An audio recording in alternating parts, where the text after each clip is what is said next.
पहला क्वेश्चन सही है, बड़ी अच्छी बात है। चलो क्वेश्चन नंबर 1, सारे क्वेश्चन सही चाहिए, 3 नंबर थोड़ी लेने पेपर में, ये क्वेश्चन सही कराए। अच्छा देख लेते हैं। So P Q R S is a square of side 28 metre. तो यहाँ पर जो आपका कॉन्सेप्ट लगना है, फर्स्ट क्वेश्चन में 2 सेमी सर्कल्स आर ड्रॉन, आपने इसमें लगाया होगा area of square minus 2 times area of semi circles. Please मत पूछो कि मैम ये एक सर्कल बन गया या नहीं बना, यही लिखना है बस, खत्म बात। आपको क्या प्रॉब्लम है इसको 2 times area of semi circle लिखने में या एरिया ऑफ 2 सेमी सर्कल लिखने में? अगर कोई प्रॉब्लम है तो I have no solution for that. आप लिखोगे साइड स्क्वायर, फिर फॉर्मूला लिखना जरूरी है 2 into pi are square by 2। Directly pi are square कर दिया तो होना चाहिए इसका, but you do write these area of the shaded portion या unshaded portion is area of square minus 2 times area of semi circle या area of 2 semi circles लिखो। अगर किया हुआ है ठीक है, दोबारा से फिर प्रैक्टिस करो, लिखो इसको।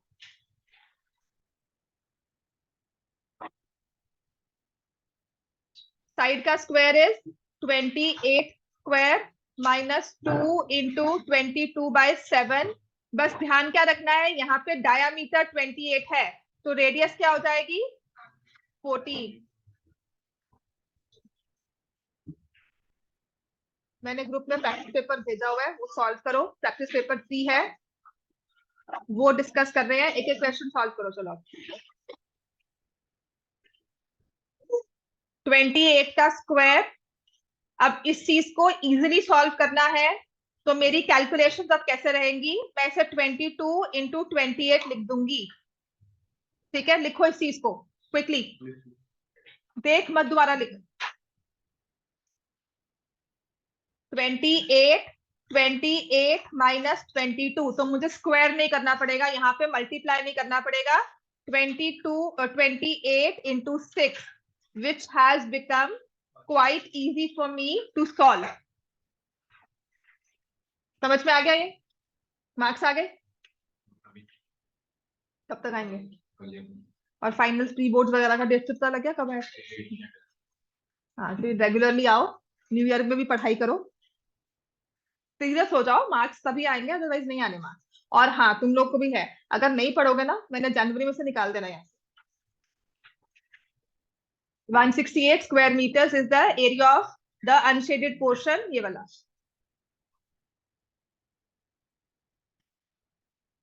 क्लियर हो गया? And be very clear about what is asked. यहाँ पर अनशेडेड पोर्शन पूछा हुआ था, शेडेड पोर्शन पूछा होता है कभी कभी, तो आपको 2 सेमी सर्कल्स का एरिया निकालना है, बस पाई आर स्क्वायर करना था बस उससे। समझ में आ गया इतना? अब देखो किस किस का क्वेश्चन ये सही था, सबके सही थे, तुम्हारा भी सही है। हाँ जी प्रगव। हाँ बाकी फाइनल आंसर में क्या गलती है, देखा क्या कैलकुलेशंस में गलती है? 268 तुमने माइनस गलत किया फिर।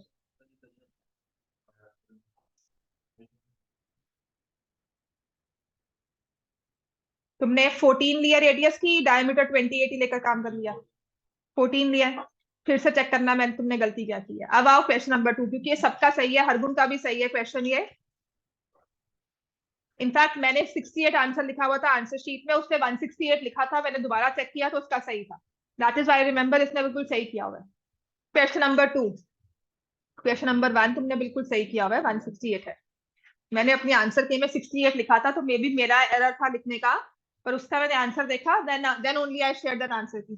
क्यों लेकर क्यों नहीं आयो, क्यों भूल गए? कोई मजाक चल रहा है यहाँ पे? हम घूमने आते हैं, कंपनी बैग में आया बिना पहन के चलते हैं, कोई ना वहां से कुछ मिल जाएगा। Question number 2, this one is an important question, क्योंकि ये एक नई चीज को पिक करता है। ये चीज आपने कहीं ना कहीं 9th क्लास में पढ़ी होगी, नहीं तो इस चीज को आपने स्टडी किया होगा in your age, that talks about the length of the longest diagonal. Now how you have to study, आपको ऐसा प्रैक्टिस पेपर दिया जाएगा, आपको ऐसा सैंपल पेपर दिया जाएगा, आप उसको सॉल्व करोगे। अगर एक एक चैप्टर पर लगे रहोगे ना, तो पूरा साल लगे रहना, पूरा पेपर नहीं होगा आपका, पूरी रिविजन नहीं होगी। अब हमें करना क्या है, you have to pick up paper, अपना प्रीवियस पेपर लो, प्रीवियस कोई बोर्ड पेपर लो, कुछ भी एक पेपर उठा लो, बेस्ट होगा बोर्ड का पेपर ले लो, 2020 नहीं का लास्ट पेपर था आपका, फुल सिलेबस था, लास्ट ईयर के 2 पेपर थे, टर्म 1 टर्म 2, उसको ले सकते हो, वरना आपका बोर्ड का सैंपल पेपर आया हुआ है उसको ले लो। बेसिक और स्टैंडर्ड में डिफरेंस मत रखना, आपके लिए क्वेश्चन है, वो बेसिक है स्टैंडर्ड है नहीं, कोई फर्क है अगर स्टैंडर्ड वाला बच्चा है तो। ये मत कहना बेसिक का है तो मुझे नहीं करना, समझ में आ गया? बेसिक लो लेवल नहीं है, पहली बात समझ लेना, बेसिक लो लेवल नहीं है। अगर बेसिक लो लेवल होता तो सबके 100 आते, उसमें सबके आते हैं 100। बेसिक ले लो, आपका पूरा पेपर आपसे ही सॉल्व नहीं होगा वो, समझ में आ गए? स्टैंडर्ड बेसिक में सिर्फ प्रैक्टिस और थोड़ा लेवल ऑफ क्वेश्चन का फर्क है, ऐसा नहीं है लास्ट ईयर का बेसिक पेपर मुश्किल था, स्टैंडर्ड इजी था। समझ में आ रही है बात? ये खुद स्टैंडर्ड वाले बच्चे ने, बेसिक वाले बच्चे ने क्या कहता, मैम स्टैंडर्ड वाला पेपर बहुत इजी लग रहा है, बेसिक वाला उल्टा मुश्किल था जो मैंने सॉल्व किया। समझ में आ गई इतनी बात? अब आ जाओ क्वेश्चन नंबर 2। इस चीज में एक चीज जो हो रही है सॉल्व, वो है लॉन्गेस्ट डायगोनल। तो इस चीज को हमें समझना है, इसके फॉर्मूला को याद करना है। लिखो longest diagonal of cuboid, longest diagonal of cube. Practically समझो, एक कॉर्नर से उस कॉर्नर तक एक रूम में हमने रॉड प्लेस की है, from one corner to the opposite corner, और फिगर वाइज कहा जाए तो कुछ इस तरह से। ये हमारा क्यूब है या क्यूबॉइड है। तो अगर आपने ये कॉर्नर लिया है तो बिल्कुल बैक फेस का टॉप मोस्ट, फ्रंट फेस का जो नीचे वाला पॉइंट होगा, लोएस्ट पॉइंट जो होगा, बॉटम वाला पॉइंट होगा, इनको ज्वाइन करके लॉन्गेस्ट डायगोनल बनता है। इसकी डेरिवेशन अभी मैं नहीं सिखा रही। लॉन्गेस्ट डायगोनल ऑफ क्यूबॉइड का फॉर्मूला क्या होता है? L square plus B square plus H square. याद कैसे करना है कि लेंथ ब्रेथ हाइट, 3 साइड्स होती है क्यूबॉइड की, दोनों तीनों को स्क्वायर किया, अंडर रूट किया। क्यूब का लॉन्गेस्ट डायगोनल क्या होगा? क्यूब के पास सिर्फ साइड होती है, तो S square plus S square plus S square का अंडर रूट, तो this will be S root 3। बस इस चीज को हमें याद करना था, ये क्वेश्चन सॉल्व हो जाता। कहते हैं कि 3 क्यूब्स को मेल्ट करके एक बड़ा क्यूब बनाया। 3 क्यूब्स को मेल्ट करके जब एक बड़ा क्यूब बनाते हो तो क्या सेम रहेगा? वॉल्यूम। तो volume of 3 cubes is equal to volume of 1 big cube. 3 cubes की साइड्स की रेशो दी हुई है 3, 4, 5। तो उसमें हम क्या लिखेंगे? Let the sides be 3x, 4x, 5x। तो 3x का होल क्यूब प्लस 4x का होल क्यूब प्लस 5x का होल क्यूब, और जो बड़ा वाला क्यूब है उसकी साइड को मैंने ले लिया s का होल क्यूब। ठीक है? अब इस बड़े वाली क्यूब की साइड पता हो या x की वैल्यू पता हो, हमारा क्वेश्चन सॉल्व हो जाएगा। ठीक है ना? इसको सॉल्व करेंगे, 27 plus 64 plus 125 is equal to S cube आ गया। ठीक है? साथ में मुझे दिया हुआ है कि इस क्यूब, जो बड़ा क्यूब बना है उसका डायगोनल है 12 रूट 3। अभी आपने डायगोनल का फॉर्मूला किया है, side into root 3 is equal to 12 root 3। तो साइड कितनी आ गई बड़े क्यूब की? 12। तो इसमें अगर आप सॉल्व करोगे 27, 64 और 125 ऐड होकर क्या बनता है? 216 एक्स क्यूब। डायगोनल दिया हुआ था 12 रूट 3। क्यूब का डायगोनल क्या होता है? S root 3। तो इससे रूट थ्री कैंसिल हो गए, साइड की वैल्यू आ गई। ठीक है? तो ये आ जाता है 216 X cube is equal to 12 का whole cube, S X cube is equal to 12 into 12 into 12। अब कुछ नहीं मल्टीप्लाई करना, नीचे 216 लिखा हुआ है। इस 216 को मैं क्या प्रेफर करके लिख लूं? 6 इंटू 6 इंटू 6 कैलकुलेशन के लिए। इतना तो समझ में आता है। तो एक्स क्यूब क्या आ जाएगा? Equal to 2 cube. एक्स की वैल्यू क्या आ जाएगी? 2। तो साइड्स हमारी क्या बन जाएंगी? 3x, 4x, 5x लिखा हुआ था, है ना? छोटे वाले क्यूब्स की साइज क्या है? 6 सेंटीमीटर, 8 सेंटीमीटर एंड 10 सेंटीमीटर। इस पेपर को घर जाके दोबारा सॉल्व करना है, कल क्लास में आओगे, कल एक नया टेस्ट मिलेगा ऐसा ही। हमारे पास डायग्राम नहीं बच्चे, वो पेपर नहीं है। क्वेश्चन पेपर ही बच्चे कहाँ पे है तुम्हारा? नहीं लेके ना, घर पे लेके नहीं आता, उसको लेकर नहीं रखना, उसको लेकर आना साथ, है ना?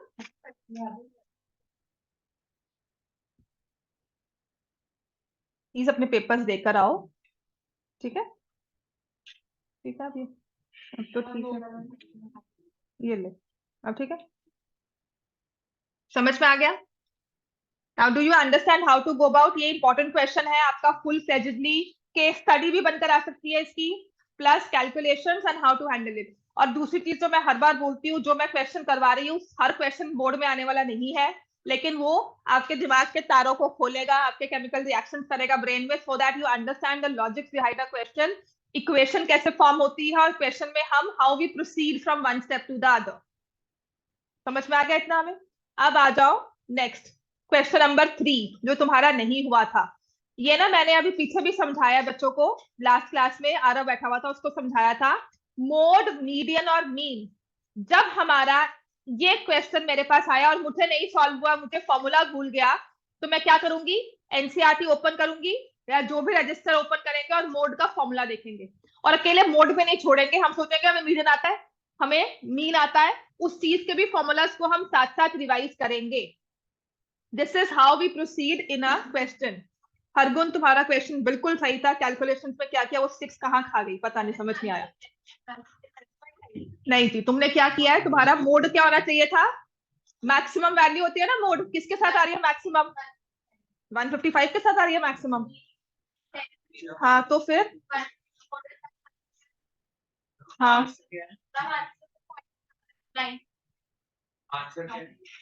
152.5, उसने क्या किया, 155 लोअर वैल्यू ले ली, कल देख रही थी गुस्सा आ रहा था मुझे। हाँ, क्या कर सकते हैं इस चीज के लिए? This is your presence of mind, ये दिमाग चलना चाहिए हमारा। मोड का मतलब क्या होता है, मीन का मतलब क्या होता है, और मीडियन का मतलब क्या होता है? मीन का मतलब है, कल मुझसे कोई पूछेगा ना, सबके मार्क्स मैं पूछ रही हूँ, कोई आकर मुझे पूछेगा ना मैम कितने मार्क्स आते हैं आपके बच्चों के, आपने क्लास में क्लास लिया क्या है, तो मैं क्या करूंगी, सभी 10th के बच्चों के जितने 80 में से मार्क्स आए ना, सबके मार्क्स लिख लूंगी, सबको ऐड करूंगी, ठीक है, divide by total number of बच्चे जितने 10th के मेरे पास हैं, एवरेज निकाल लिया, मैंने कहा मैम एवरेज इतने मार्क्स आते हैं। अब मैं मैथ्स की वो रही हूँ है ना टीचर, तो मैं क्या करूंगी, अब ये मार्क्स कम आ गए, फिर मैं निकालूंगी मीडियन, फिर मैं निकालूंगी मोड, और फिर जो मैक्सिमम नंबर होगा मैं वो बताऊंगी। This is how your statistics work. आपने अगर डेटा को मैनिपुलेट करके किसी को अच्छी सी पिक्चर दिखानी होती है ना, तो इस तरह से मैनिपुलेट करते हैं, कुछ चीजों को छोड़ देते हैं, कुछ चीजों को लेते हैं। You will understand it later how statistics is such में एन एग्जैक्ट साइंस होती है, वो अपने हिसाब से उसे मोल्ड करते हो, तो जो सेंसस वगैरह सब होते हैं या जो भी डेटा कलेक्ट होता है वो सब फॉल्टी होता है, राइट? अपना दिमाग लगाकर हम, अब मीन का मतलब क्या है, मैंने आपको क्या था, वो क्या करता है, इक्वल डिस्ट्रीब्यूशन। तो यहां पर आप मीन के फॉर्मूला को रिवाइज करोगे, sigma F I x I divided by sigma F आई, लिखो इस चीज को, फॉर्मूला फॉर मीन, या फिर हम लिखते हैं assumed mean plus sigma F I D I divided by sigma F I, this is another formula when I use assumed mean. या फिर अगर स्टेप डेविएशन यूज करते हैं तो A plus sigma F I U I by sigma F I into class height. मुझे नहीं पता deleted है कि नहीं है, आपको सिर्फ ये फॉर्मूला तब यूज होगा या तो मेंशन किया होता है यूजिंग स्टेप डेविएशन सॉल्व करना है।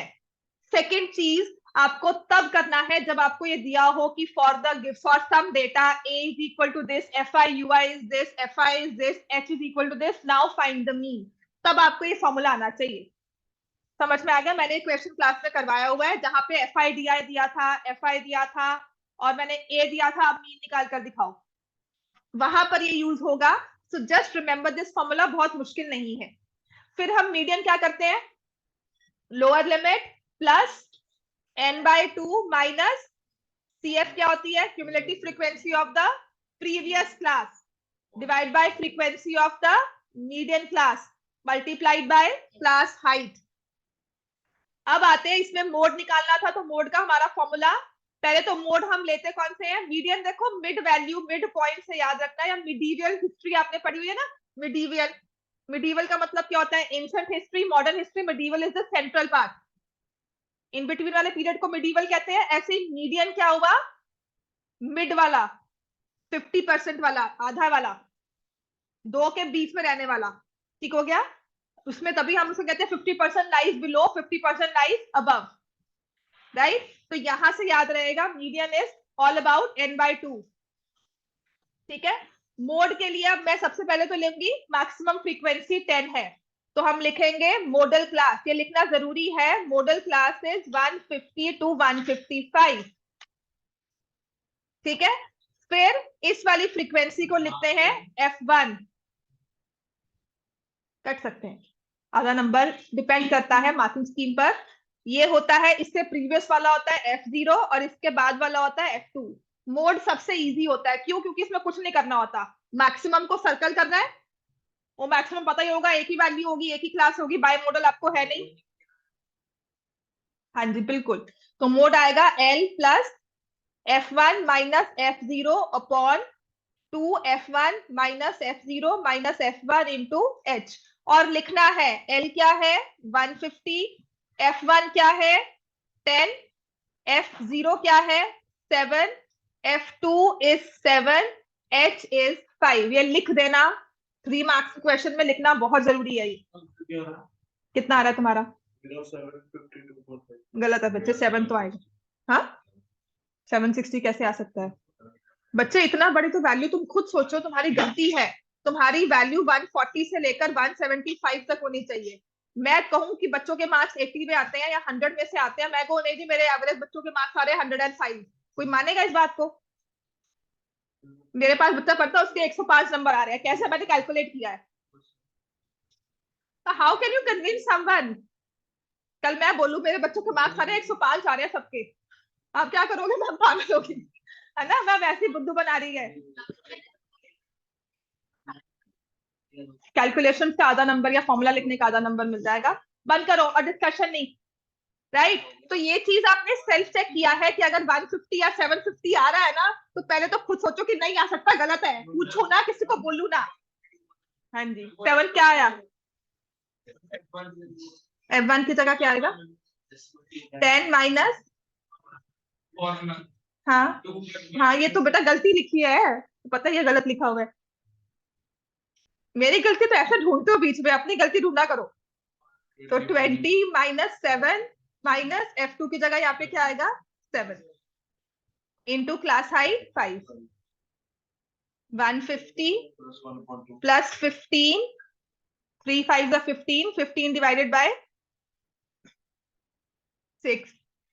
अब ये देखो 5/2 होता है ना, तो ये आ जाएगा 150 प्लस 2.5। पता नहीं यहाँ पे कैलकुलेशन में ना, जब आपको 15 और 6 दिख रहा है तो वाई डू यू टेक, और ये एक चीज क्या इंटू 5 कर तो दिया, 3 5 15, समझ में आ गई चीजें? ठीक है डन। नेक्स्ट क्वेश्चन है हमारा एपी का, क्वेश्चन नंबर 4। तुमने गलती क्या की है हरगुन ने? मैंने सिर्फ इसका पेपर देखा। सचिन क्या इसका हल क्या है? इसका हल क्या है? और आंसर्स मैंने भेजे हैं तुम्हें ग्रुप में, है ना? फोन ही ले लिया कि फोन है? हाँ फिर नहीं, ये भी कह मैं फोन ले लिया। नहीं नहीं अब इतनी हिम्मत नहीं मम्मी पापा की, है ना? पढ़ लो। Third term is 16। अब इसमें इक्वेशन करो। हाँ जी दाम, मेरी इक्वेशन फॉर्म हुई है इसमें, करो जल्दी।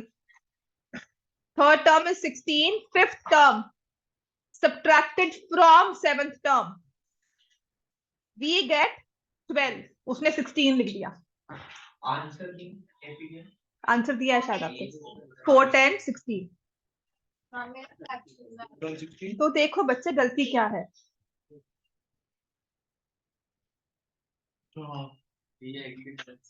कॉमन सॉल्व कर रहे हो, जा साथ साथ सॉल्व करो, देखो मत एक दूसरे का, सॉल्व करो साथ साथ।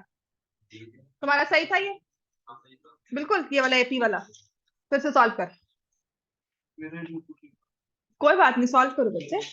सही, ये एक बार सही हुआ है, हर बार सही करना है हमें। पेपर में 3 नंबर भी तेरे ही आए हैं। 9 हो गए कैसे? सारे एमसीक्यू तो क्रॉस मारे हुए थे, कोई तो चीटिंग करके लिखे। तो शर्म कर लो मैम, कुछ अपने तरफ से भी किए थे। हाँ तो पता ही नहीं हमने चीटिंग किए थे, शर्म मतलब शर्म कर लो सच में। बता ये तुमने गलत किया होगा, बताती हूँ इसको। तो 6 लिखो, चुप। A is equal to 4, common difference 6 आ गया, तो आपको उसमें AP निकलने को कहा है लिखने को, तो आप ये नहीं लिख कर आओगे, आप लिखोगे 4 देन 10 देन 16, 3 टर्म्स लिख दिया और बाद में डॉट डॉट डॉट लगाना है। प्रगव सही था क्वेश्चन? हाँ जी, क्यों? AP आती है, कब करनी है AP? वर्कशीट की भेजना, बुक है ना, एनसीईआरटी करो सॉल्व। अगर एनसीईआरटी करने के बाद नहीं आती तो वर्कशीट क्या कर लोगे? एनसीईआरटी है, एग्जाम्पलर है, उसके बाहर पेपर नहीं आएगा, उन्हीं क्वेश्चंस को मास्टर कर लो। एग्जाम्पलर के बाद आपका पेपर नहीं आने वाला। एक्स्ट्रा बुक्स वगैरह पे दिमाग मत लगाओ, एग्जाम्पलर को ही बार बार रिवाइज कर लो, कर लेना, पढ़ ले, फिर तो मारे वहां जाके कोने में बैठा हुआ है कि मुझे देखे ना यहाँ पे कोई, है ना। क्वेश्चन नंबर 5, पेपर कैसा हुआ था तुम्हारा? इसने पेपर मुझे भेजा, सारे क्वेश्चन पर टिक मारा हुआ है, किसी पे सर्कल नहीं मारा हुआ। मैंने कहा वाह, सारा तो कहता हाँ सारा आता था, मैं वेरी गुड। तन्मय ने पेपर भेजा ग्रुप में, सब क्वेश्चन पर टिक मारा हुआ था। चलो क्वेश्चन नंबर 5, इस केस में एंगल्स ऑफ डिप्रेशन दिए हुए हैं, तो मान लेना आपके पेपर में जो क्वेश्चन आएगा ना वो एंगल ऑफ डिप्रेशन के साथ ही आएगा, ठीक है। एंगल ऑफ डिप्रेशन में हमारी गलती क्या है? एंगल ऑफ डिप्रेशन पहले बनता कैसे है? This is line of site, आप नीचे देख रहे हो, दिस इज द एंगल। तो आप इसमें कहा है there are 2 trees, one on each bank of a river, तो एक रिवर है, इसके एक बैंक पे ये ट्री, दूसरे पर दूसरे वाला, right. So we have just opposite to each other, one tree is 60 meters high. From the top of this tree, the angles of depression, depression angle तब बनता है जब आप ऊपर से नीचे देखते हो, तो ये ट्री लंबा है, दूसरा ट्री छोटा है।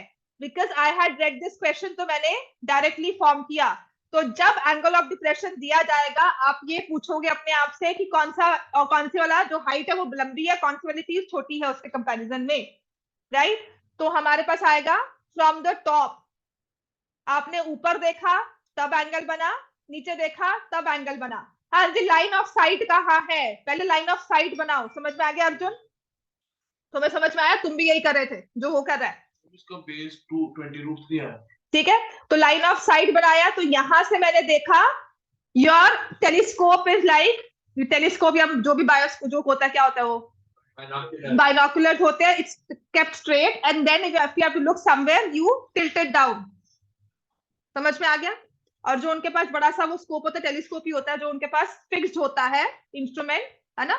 If you go to hill station, वहां फिक्स्ड इंस्ट्रूमेंट होता है, उसको आप टिल्ट करते हो, उसकी प्रॉपर उसका ट्राइपॉड बना होता है, उसको लगा होता है, तो वो स्ट्रेट पड़ा होगा, तब आपने उसे टिल्ट करके यहाँ देखा। मतलब अब आप पहले अगर वो इंस्ट्रूमेंट यहाँ था, now it has gone like this, then it has gone like this, उसकी अब लाइन जो है वो ये फॉलो हो रही है। समझ में आ गया? आपकी लाइन ऑफ साइट आप सीधा देख के चलते हो, देन somebody point somewhere, तो आप कहते हो अच्छा कहाँ, तो नीचे देखा, तो अब आपकी लाइन ऑफ साइट यहाँ आ गई। समझ में आया? फिर आपकी लाइन ऑफ साइट यहाँ आ गई। तो अब जो ये 30 और 60 के एंगल्स बाहर हैं, इन्हें ट्रायंगल के अंदर लेकर आना है। तो लाइन ऑफ साइट से पैरेलल हमने इस वाली लाइन पर एक एंगल स्ट्रेट लाइन ड्रॉ किया, पैरेलल हॉरिजॉन्टल ड्रॉ किया जिसे हम कहते हैं।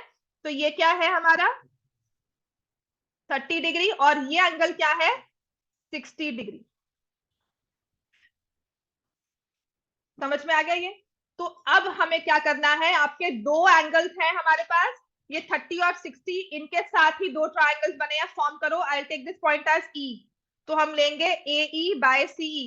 Please don't miss writing your introduction of this diagram की AB is one tree of height 60, BC is another tree, CD is another tree of height H. Let BD is equal to X meters, EC is equal to X meters, angles of elevation या depression हमें ये दिया हुआ है, वो लिखना है, उसके मार्क्स होते हैं। नहीं लिखोगे एक नंबर ऐसे कटेगा, right. If I am not bothered about my full marks, मुझे सिर्फ सॉल्व करके आना है, मुझे नहीं लिखना है तो हम नहीं लिख कर आएंगे, पर उस मार्क्स को हमें छोड़ना नहीं है। तो ये हमारे पास आ गया, दो हमारे पास ट्रायंगल्स बनते हैं, AE अपॉन EC को मैं लिखूंगी tan 30। Maximum number of times हमारा tan ही यूज होता है, AB upon BD is tan 60। ये 60 माइनस एच हो जाएगा, 60 माइनस एच CEX tan 30 1/√3। ए भी कितना है 60 अपॉन x tan 60√3। हाँ जी, ये पूरा 60 मीटर नहीं होना चाहिए क्या BA जो पूरी लेंथ हाँ, है। तो BA पूरी लेंथ को मैंने 60 लिखा ना, तो AE ले रही हूँ, AE कितना होगा, समझ में आ गया ये? सॉल्व करो, आपकी x की वैल्यू यहां से आ जाएगी 60/√3, x इज 60/√3। तो x को जब आप रैशनलाइज करके सॉल्व करोगे तो इट विल बिकम 20√3। अब किसी ने ये 40√3 या 10√3 लिखा हुआ है, वो देखो क्यों लिखा है। width of the river is 20√3 meters and in case you are given √3 की वैल्यू यहाँ ब्रैकेट्स में लिखी होगी, तो इसको सॉल्व करके आप एक नंबर लिख कर आओगे। इसके बाद रैशनलाइज तो करना ही होगा ना बच्चे, हमेशा आधा नंबर, आधा नंबर 60/√3 है, 60√3, हाँ आधा नंबर कट जाएगा, बिल्कुल कटेगा, रैशनलाइज करना ही है। नहीं तो 3 नंबर का क्वेश्चन था, 1.5 मिलेगा। 60/√3 नहीं ना, 60/√3 तक करना है, 60√3 किया तो वो गलत है। तो इसके बाद आप h की वैल्यू निकालोगे, x आपके पास आ गया 60 minus h/20√3 is equal to 1/√3, ये √3 कैंसिल हो गया, 60 minus h is equal to 20, h की वैल्यू क्या आ जाएगी 40। Height of the other tree is 40 meter, इसको लिखकर आना, h 40 नहीं है, h क्या, height of the other tree is equal to 40, width of the river is 20√3 meter, ये लिखकर आना है। लास्ट में अगर मुझे फुल मार्क्स चाहिए, मुझे कोई गुंजाइश नहीं छोड़ने के मेरे मार्क्स कटें, सीरियसली कह रही हूँ, मुझे 1% भी गुंजाइश नहीं छोड़नी है ना, तो ये लिख कर आऊंगी मैं, ठीक है। I will not take any chance, because जो पेपर बिल्कुल सही होता है ना, उसमें फिर हम गलतियां ढूंढते हैं कि क्योंकि मुझे नहीं पता सामने वाला बच्चा कौन है, मुझे नहीं पता वो गुरशान है, मुझे नहीं पता वो साकेत है, मैं सिर्फ गलती ढूंढूंगी मार्क्स कहाँ कट कर सकती हूँ, राइट। तो ऐसे यहाँ पे नहीं लिखा, और मैं वैलिड पॉइंट देखूंगी, अगर मुझे चेकिंग करनी है वैलिड पॉइंट चेक करूंगी, right. And there are some papers जिसको पढ़कर अच्छा लगता है, आपकी क्लास में भी बच्चे होते हैं जिनका पेपर, 9th में एक बच्चा है DPS का आरुष, ज्योमेट्री का पेपर उसका, आई डोंट लाइक पर्सनली, वो शरारती से बच्चा है, मुझे उतना नहीं पसंद है क्लास में, पर उसने जब ज्योमेट्री का पेपर दिया आई अप्रिशिएटेड, मैं उसके बार बार पेपर को हाईलाइट कर रही थी क्लास में कि उसने बहुत अच्छा लिखा हुआ है। एग्जैक्टली सेम चीज ज्योमेट्री की, उसने इतनी अच्छी लिखा है, and writing was so clear, everything on point, और एक पॉइंट ऐसे एक्सप्लेन किया, और मैं आज तक उसको बोलती हूँ, ठीक है। So your paper, that is the kind of appreciation your paper should get. This is why I say कि पेपर में गुंजाइश मत छोड़ो अगर फुल मार्क्स चाहिए, किसी भी क्वेश्चन में गुंजाइश मत छोड़ो कि आपके मार्क्स कट हो सके। अब आता है क्वेश्चन नंबर 6, जो तुम्हें नहीं आता था, करो। आई टेक, अगर 15 मिनट फालतू हो गए ना इस क्लास के तो कर लेना, because I want to solve this paper, कल तक नहीं छोड़ना है, और 1-2 क्वेश्चन मुझे करवाने हैं आपको। क्वेश्चन नंबर 6 में मीडियन दिया हुआ है 20.75, फाइंड x एंड y, ठीक है। तो मैं फ्रीक्वेंसी लिखूंगी,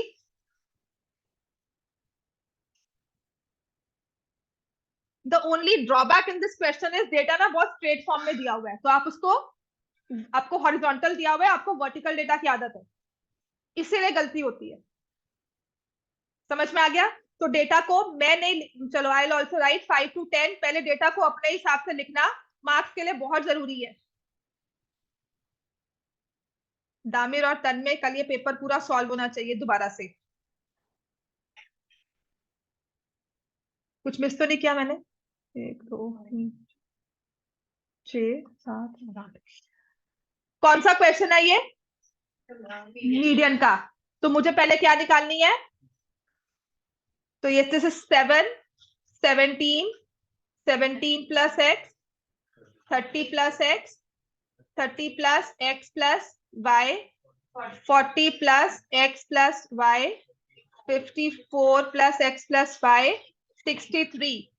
एक चीज याद रखना, मीन हो, मीडियन हो, मोड हो, जब भी आपकी 2 मिसिंग फ्रीक्वेंसी होगी ना, एक चीज जो बकायदा आपको दी होगी वो है सम ऑफ ऑल द फ्रीक्वेंसीज, वो अगर आपको नहीं दिया हुआ आप क्वेश्चन नहीं निकाल सकते। वो n/2 उसी से निकलता है, और इससे एक इक्वेशन बन जाती है, क्या, से 100 is equal to 63 plus x plus y, जब भी दो मिसिंग फ्रीक्वेंसी होगी ना मीन मीडियन मोड के क्वेश्चन में, दो मिसिंग फ्रीक्वेंसी मतलब एक आपको सम ऑफ फ्रीक्वेंसी दिया ही जाएगा जिससे एक इक्वेशन फॉर्म कर लो और वो होगा x plus Y is equal to 37। This is my first equation जो मेरे पास आ गई। अब दूसरी इक्वेशन, मीडियन का क्वेश्चन है तो मीडियन से निकलेगी, मोड है तो मोड से, और मीन है तो मीन से। समझ में आ गया? अब ये क्वेश्चन है मीडियन का, तो पहले तो मैं अपने पास मीडियन का फॉर्मूला लिख दूंगी। नहीं, सब बांट दिए, सब बांट दिए मैंने। ठीक है, तो median is equal to L plus n by two minus CF upon M into H। Now I last myself, लिख क्यों नहीं रहे हो? लिखो इसको, क्या आगे लिखो, इस फॉर्मूला को लिख लिया। Now I last my self कि L क्या है, how will I find? Median दिया हुआ है 20.75, राइट? यही दिया हुआ मीडियन, मीडियन इज 20.75, तो लोअर लिमिट क्या होगी? मीडियन 20.75 है, तो इसका मतलब this is the median class. तो आप लिखोगे यहां पर मीडियन क्लास, हाँ 20 to 25 के बीच में लाई करता है। तो ये वैल्यू कौन से इंटरवल के बीच में आती है? ठीक है, 20 to 25 में आती है, तो लोअर लिमिट क्या हो गई? 20, n बाय 2 क्या हो गया? 50। Cumulative frequency of the previous class, ये आपकी मीडियन क्लास हो गई। तो cumulative frequency of the previous class क्या लिखोगे? 30 प्लस x, क्योंकि मीडियन क्या है? ठीक है, और ये वैल्यू अगर तुम्हें एडजस्ट करनी है तो तुम किस में एडजस्ट करोगे?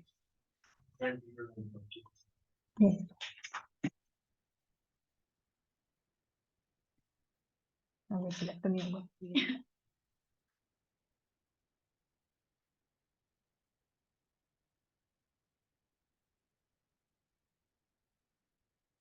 If I have to pick this value, अब नहीं होगा, हाँ हो गया ना। तो ये मैं कौन से इंटरवल में फिक्स करूंगी? समझ में आया ना? हाँ, तो नाउ यहां से अब कैलकुलेशंस में गलतियां क्या होती है? Frequency of the median class is y, height is 5। समझ में आ गया? ये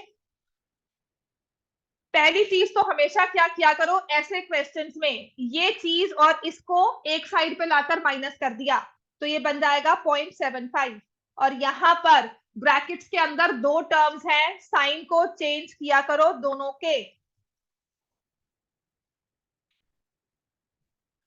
फिर आपका जो ये हमेशा मिसिंग फ्रीक्वेंसी में मैंने देखा, इतने क्वेश्चन इतने साल हो गए सॉल्व किए, 4 साल 5 साल तो हो गया ना, और उससे पहले भी जब भी मैंने क्वेश्चन सॉल्व किया ना, यही एक मेथड कॉमन रहा है, क्योंकि कैलकुलेशन इससे इजी हो जाती है।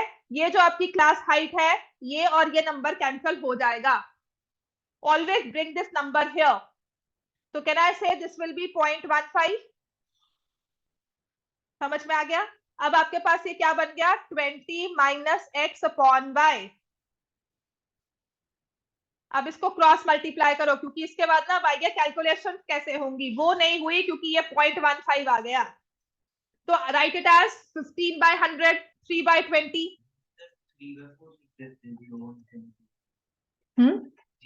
बच्चे जैसे मर्जी लिख ले, 3/4 लिख ले, ये 5 है उससे मल्टीप्लाई कर दो, जैसे भी करो। दिस इज अ स्टैंडर्ड वे, जब आप इसे कैंसिल करते हो इससे इजी हर बार होता है। ठीक है, तो ये 0.5 y is equal to 20 minus X, वैसे करना है वो भी कर सकते हो, वो हमारा एक और होता है कि नहीं हम ऐसे करना चाहते हैं वैसे कर दो, नो प्रॉब्लम। फिर हमें दिया हुआ x प्लस वाई 37। अब लीनियर इक्वेशंस पहला चैप्टर था जो करवाया था, और वही एक चैप्टर है जो सबको आता होगा अच्छे से लीनियर इक्वेशन सॉल्व करना, वो सिर्फ स्टेटमेंट प्रॉब्लम्स को छोड़कर। तो मुझे क्या करना है, यहां से y की वैल्यू को निकालती हूँ या x की वैल्यू को I find out. x is equal to 37 minus Y, और यहाँ पुट कर दो 0.15 बाय 20 माइनस 37 माइनस एक्स, और फिर ये माइनस के बाहर आप लिखते हो साइन को चेंज करना, 20 माइनस 17 प्लस एक्स। हाँ, ठीक है, always change your signs whenever you are writing something in brackets before a minus sign, and before that brackets is a minus sign, sign को चेंज करो, आपकी गलती मैक्सिमम यही होती है। तो यहां से मैं इसको माइनस करूंगी, ये आ गया -5 और -5 और यहाँ पे आ गया -17, -0.85y इज इक्वल टू -17। अब अच्छी बात यह है कि 85 और 17 दे आर मल्टीपल्स, राइट।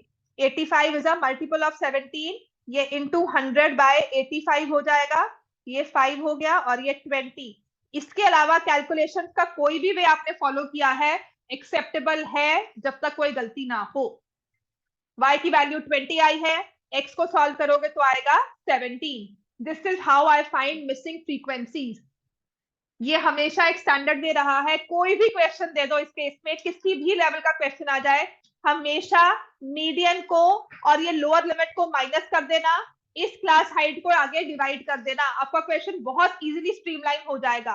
नहीं तो इसको मल्टीप्लाई करो, 20 माइनस एक्स को 5 से मल्टीप्लाई कर दो, x17 y20 और यही आएगा। ये मत कहना मैम y20 आ रहा है और y17 आ रहा है, x20 आ रहा है, गलत है। वैल्यू सेम हो लेकिन 17 20 हो, मतलब अगर एक के मार्क्स 4 किसी बच्चे का, तुम्हारा रोल नंबर 2 है और 3 है, मार्क्स इंटरचेंज करके यहाँ पे 75 लिख दे और यहाँ पे 40 लिख दे, 3 वाला क्या आएगा, तो लाएगा। तो वही सेम चीज है, x is 17 y is 20 हमेशा, ठीक है। डोंट से मैम ऐसे तो निकला, ये आंसर सही है हमारा। अब आते हैं क्वेश्चन नंबर 17। ये सिर्फ एक आपका केस स्टडी कह सकते हो, ये वो वाला क्वेश्चन है या और ऐसा क्वेश्चन पेपर में आ चुका है, ओरली ही सॉल्व करना है इसमें, आपको ओरली बताकर ही इसमें बस आंसर्स लिखने हैं। How many pair of linear equations are consistent. Consistent का मतलब हम कौन सा सॉल्यूशन देखेंगे, unique and infinitely many. Unique का केस क्या होता है, a1/a2 not equal to b1/b2 not equal to c1/c2, और इनफाइनाइटली मेनी का तीनों ही इक्वल है। तो इस केस में यूनिक और इनफाइनाइटली कौन सा वाला है, 3, ये वाला 3x माइनस y। पहले तो इसके इक्वेशंस में लिख लो, इनफाइनाइटली मेनी और यूनिक सॉल्यूशन, और पैरेलल लाइंस क्या होगा, इनफाइनाइटली मेनी, ये कंसिस्टेंट है। 4x प्लस 3y ये वाला क्वेश्चन नो सॉल्यूशन है कि कंसिस्टेंट है, कंसिस्टेंट है, यूनिक सॉल्यूशन है, ठीक है। नेक्स्ट ये वाला क्या है, इनफाइनाइट, और नेक्स्ट वाला पैरेलल लाइंस, इनकंसिस्टेंट, ठीक है। How many linear equations are consistent, 3। How many are inconsistent, 1। Condition for unique solution वो लिख दो।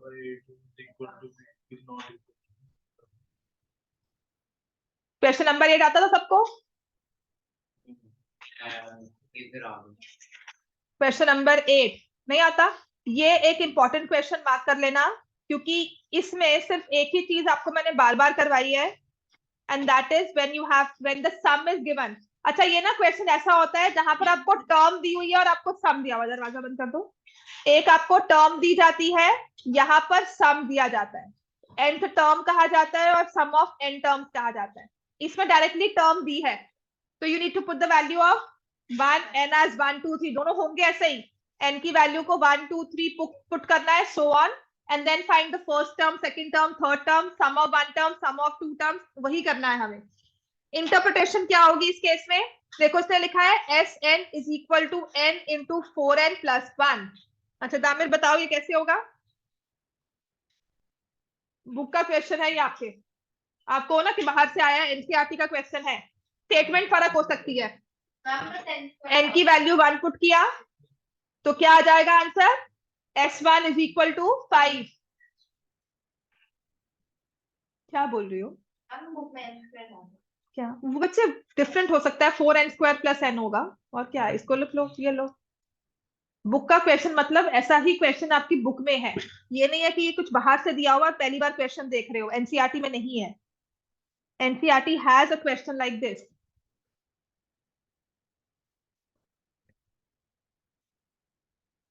समझ में आ गया ये चीज, right? And then you have S1 आ गया, टेक N as 2, S2 कितना आ गया, 2 का स्क्वायर कितना होता है 4, 4 4 16 प्लस 2 कितना हो जाएगा 16, फिर टेक N as 3, 18 होगा। 18 हाँ 18 होगा, एक मिनट बच्चे, it will be 18, take N as 3, 9 4s are 36, 36 plus 3 39, इसका मतलब क्या है, सम ऑफ वन टर्म, अगर एपी में सिर्फ वन टर्म है तो सम is 5, that means A1 is 5, S2 का मतलब दो टर्म्स का सम कितना है 18, S3 का मतलब तीन टर्म्स का सम कितना है। अब ये देखो सॉल्व करना आसान हुआ, this is the easiest way I can tell you कि जिससे क्वेश्चन सॉल्व होगा, राइट? A1 5 है तो A2 कितना हो गया 30, A1 5 है, A2 13 है, तो A3 कितना हो गया 21। किसी भी एपी की तीन टर्म्स आपको पता लग जाए तो उस पूरी हिस्ट्री, उस एपी की पूरी हिस्ट्री हमारे पास है।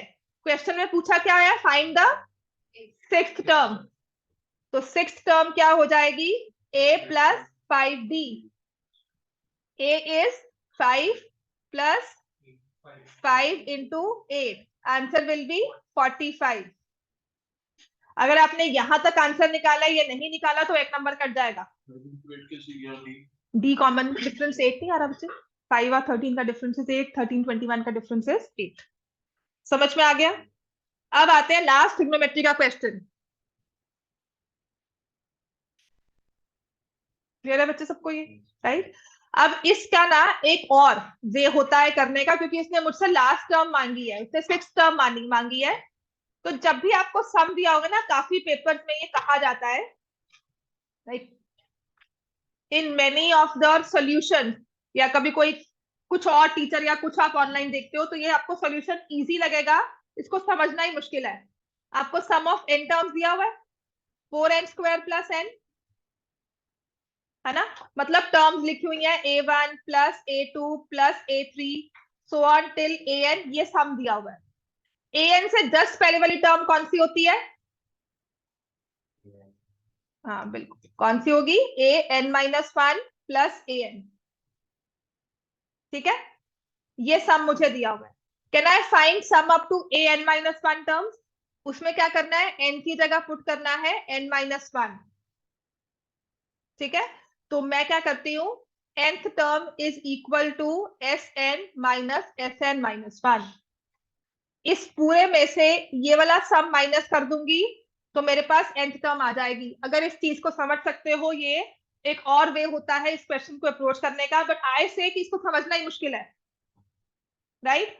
सबसे इजी वो नंबर वाली चीज ही रही है। तो आप nth टर्म ऐसे निकालोगे 4n square plus n minus 4, n की जगह लिख दोगे n-1, और ये जो n है उसकी जगह लिख देंगे n-1। बस इतना सा काम करना है, इसको ओपन करना, डायरेक्ट आपके पास आंसर nth टर्म में आ जाएगा। समझ में आ गया? इसी चीज में आप 6 पुट कर दोगे, 4 into 6 square plus 6, 4 into 6 minus 1 5 square plus 6 minus 1 5। This is another way to solve this question, but in case if you can understand it smoothly, अगर नहीं समझ में आता तो छोड़ दो, अपना वो 1 2 3 वाला ही वैल्यू। समझ में आ गया? अब आ जाओ ट्रिग्नोमेट्री वाला question. If you want to write this, can write this out, मतलब ये ना कहना कल मैम आपने ये करवाया नहीं, इजी लग रहा है, इजी है, बस समझना, पिकअप कर ले तो बहुत इजी है। ये वाला क्वेश्चन हुआ था तुमसे प्रगव, एपी नहीं आती, हाँ क्योंकि एपी नहीं आती। हाँ जी, आरुष आपसे हो गया था ये क्वेश्चन में, ये वाला वैसे भी मैंने पहले वाले फॉर्मेट से किया। हाँ वो पहले वाले से किया हो, सॉल्व तो करना चाहिए, मैंने करवाया ही वो हुआ। ट्रिग्नोमेट्री का क्वेश्चन किससे सॉल्व हुआ था, ये सॉल्व हुआ था, हो गया था। टाइम अप करो फिर, टाइम अप होना नहीं चाहिए। तुम कह रहे हो ट्रिग्नोमेट्री एपी आती नहीं, तुम एपी पे दिमाग लगा रहे हो, फिर कौन सा, फिर टाइम कहाँ रह गया बच्चे, गलत बात है ना। फिर 10 क्वेश्चन हम 1 घंटे में नहीं कर पा रहे हैं, 10 क्वेश्चन 1 घंटे में, आपने पूरा टाइम लिया है, लेफ्ट हैंड साइड लिया, क्या करोगे? सॉल्व हुआ तुमसे? कर फिर इसको लिख। कहाँ लिख रहे हो? देख रहे हो उसको ऐसे करके लिख बेटे। टाइम ये नहीं वेस्ट करना कि मैं लिखूंगी उसके बाद तुम शुरू करोगे, तुम्हारा क्वेश्चन पहले होना चाहिए। ये क्या करेंगे इस केस में?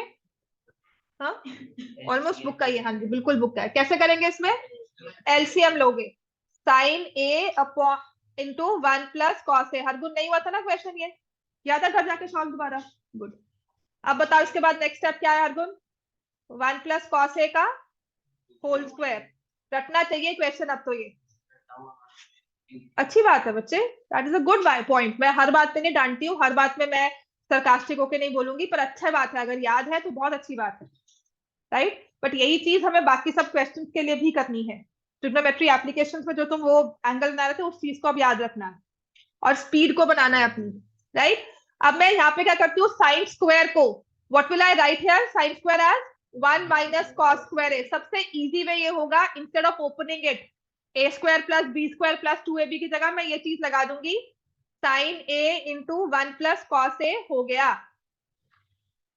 ठीक है? देन आफ्टर दैट अब यहाँ पे लिखना होगा sine square A plus cos square A is equal to 1। चालूपन थोड़ा सा कॉपी करना, इस आइडेंटिटी को सॉल्व करने से पहले ना तीनों आइडेंटिटीज ऊपर लिख देना। क्वेश्चन शुरू होने से पहले साइड पर क्वेश्चन लिखा या साइड पर ना तीनों आइडेंटिटीज लिख देना। समझ में आ गया? कोई ये नहीं बोलेगा नहीं लिखा हुआ, मैम वो लिखा हुआ है ऊपर। You have a valid point. आप अपना अगर आप कहो ना कि मुझे कंटेस्ट करना है अपने मार्क्स को, तो you can also call for the PDF. आपके पेपर का पीडीएफ आपको मिल जाता है, मंगवाया हुआ है किसने मुझे पता है, किसी ने नहीं, पूरा पीडीएफ आ गया था उसके पेपर का, राइट? पूरा पीडीएफ मिल जाता है, then you can easily contest. हाँ जी 12th बोर्ड का अप्लाई करना होता है ना सीबीएसई में, रीमार्क्स अपर रिवैल्यूएशन के लिए अप्लाई करते हो ना, ऐसे he when you even revaluation के बाद भी आप उसको कंटेस्ट कर सकते हो अपने मार्क्स को, you can ask for the PDF. बच्चे वो पता क्या है, वो चांस की बात होती है। मुझे तो मैंने कभी सुना नहीं किसी के मार्क्स बढ़े हो, वैसे बढ़ते हैं ऐसी बात नहीं है, बिल्कुल बढ़ते हैं, ठीक है? पर वही है कि यू आर वेरी श्योर।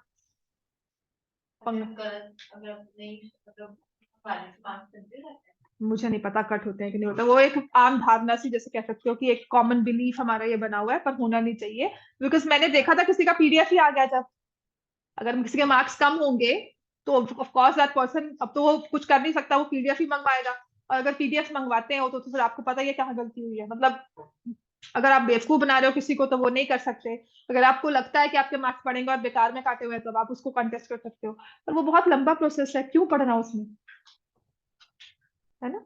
बहुत लंबा प्रोसेस है। आपका रिजल्ट आएगा उसके बाद 11th की तैयारी करोगे कि इन चक्करों में पढ़ोगे? हाँ पढ़ो। हाँ वो तुम टाइम से 10th पढ़ लो, वही बहुत है। अब इसको क्या लिखोगे? 1 माइनस कॉस स्क्वायर ए को क्या लिखोगे बच्चे? इसको 1 plus cos A into 1 minus cos A upon sine A into 1 plus cos ए। अब आपका 1 प्लस कॉस ए क्या हो जाएगा? कॉमन 1 प्लस कॉस, हाँ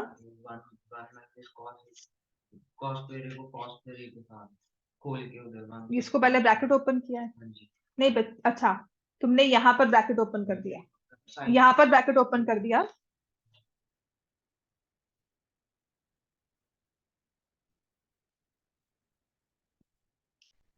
बीच में प्लस का साइन है, हाँ फिर ठीक है, फिर जैसे मर्जी लिखो। हाँ ठीक है, ये भी कर सकते हो, हाँ बिल्कुल।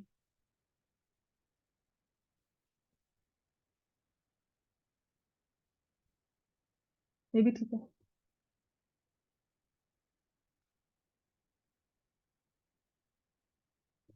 क्या तो ये 1 प्लस कॉस ए हमारा कैंसिल हो गया, यहाँ से आ जाएगा 2 बाय साइन ए, तो ये आ जाएगा 2 कोसिकेंट ए। जो इस चीज को ओपन करने का था, अगर आप कर रहे हो तो अच्छी बात है, बट बिफोर दैट मेरा जो एक्सपीरियंस था, why I started factorising it, यहाँ पर ओपन करते हुए 1 प्लस कॉस स्क्वायर लिखते थे, 2ab की टर्म को खा जाते थे बच्चे, ठीक है? मैथ्स में उनको 2ab पसंद नहीं है, 1 plus A square plus B square plus 2ab को छोड़ देते थे। दैट्स व्हाई आई सेड कि वो चीज मत करो। अगर आपको याद है, आप ओपन करते हो, बहुत अच्छी बात है, 2 cos a लिखते हो, बहुत अच्छी बात है, आपका क्वेश्चन बिल्कुल ठीक होगा। समझ में आ गया? Answer will be 2 cosecant A equal to right hand side. जो इसके बाद का क्वेश्चन है मैं क्लास में बहुत बार करवा चुकी हूँ, ठीक है, किया आपने भी, ये करवाया था ये आफ्टर देयर, दोनों के पेपर्स के बाद तो मैंने करवाया है। पेरीमीटर ऑफ अ सेक्टर क्या लिखते हैं इसको, 2 radius plus length is equal to 16.4। Radius आपको दी हुई है 5.2, लिखो, क्यों नहीं लिख रहे हो, 16.4 कर लियो ये भी सॉल्व, वेरी गुड। कितना मार्क्स आएंगे, पता नहीं क्यों, तो पेपर तुमने नहीं दिया, किसी और ने लिखा है? हाँ हाँ, तो फिर पता होना चाहिए कि छोड़ दिया राम भरोसे। हाँ नहीं, अब तो कराए बस, उसके बाद राम भरोसे। हाँ, और वट एवर, मतलब जो भी आप जिसके भरोसे रखना चाहते हो, राम भरोसे तो वैसे एक फ्रेज बनी हुई है ना। So this is the length of arc, the only thing जो गड़बड़ होती है यहाँ पर, हम पेरीमीटर को ही लेंथ ऑफ आर्क लेके सॉल्व कर देते हैं, ठीक है। पेरीमीटर दिया हुआ सेक्टर का, ये सेक्टर बना तुम्हारा, ये radius, radius length of arc 2 pi r theta by 360 is equal to 6, 2 pi 5.2 theta by 360 is equal to 6। मैं ये मेथड बार बार करवा रही हूँ क्योंकि अगर कोई फॉर्मूला भूल जाता है तो हमें पता है क्वेश्चन सॉल्व कैसे होगा। थीटा डिवाइड बाय, हाँ बच्चों ठीक है, बिल्कुल, इसमें क्या गड़बड़ है, ठीक है। Then you will find the area of sector pi are square theta by 360 degree. तो पाई 5.2 का स्क्वायर, थीटा की जगह आप ये वैल्यू लिख दोगे और यहां से 360 से डिवाइड होगा, तो ये 2 पाई पाई कैंसिल हो गया, 360 हो गया, 5.2 यहां चला गया और ये 3, तो answer will B 5.2 into 3, 15.6 square centimetre. अब तो ये क्वेश्चन याद हो गया है। अच्छा, एक इसकी पेपर में अलग से क्वेश्चन दिया हुआ था, उसकी वैल्यूज अलग थी, वो भी लिख लो अब, ठीक है। Now you have your papers, अपने पेपर्स को कंपेयर करके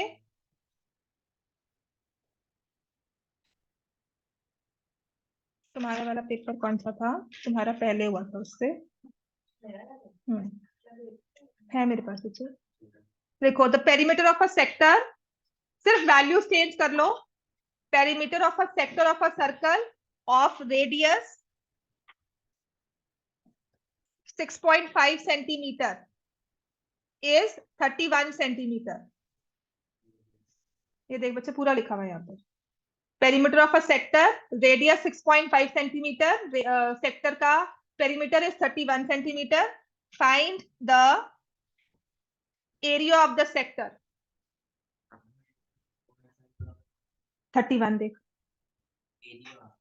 पेरीमीटर इज 31, रेडियस इज 6.5, ठीक है। वही सेम क्वेश्चन है डिफरेंट वैल्यूज के साथ, अब ये भी सॉल्व कर सकते हो। अच्छा, अब आज का होमवर्क आपका क्या है, प्रैक्टिस पेपर 3, अगर आपके जो भी गलतियां रही है इस पेपर में पूरा सॉल्व करो दोबारा से, एक एक क्वेश्चन फिर से वही सेम क्वेश्चन करना है, डिफरेंट पे मत जाओ। पहले एक क्वेश्चन को रट्टा मार लो कि बस सॉल्व हो गया, जैसे जिसने मुझे कहा, जैसे अर्जुन ने कहा मैं तो याद आया एनसीईआरटी का क्वेश्चन है, दाबिर ने कहा एनसीईआरटी का क्वेश्चन है, वैसे रट्टा होना चाहिए हर एक क्वेश्चन। कल मैं बताऊं तो मैम प्रैक्टिस पेपर 3 में दिया था, समझ में आ गई बात, ये ऐसे एक एक क्वेश्चन को रट्टा मारना।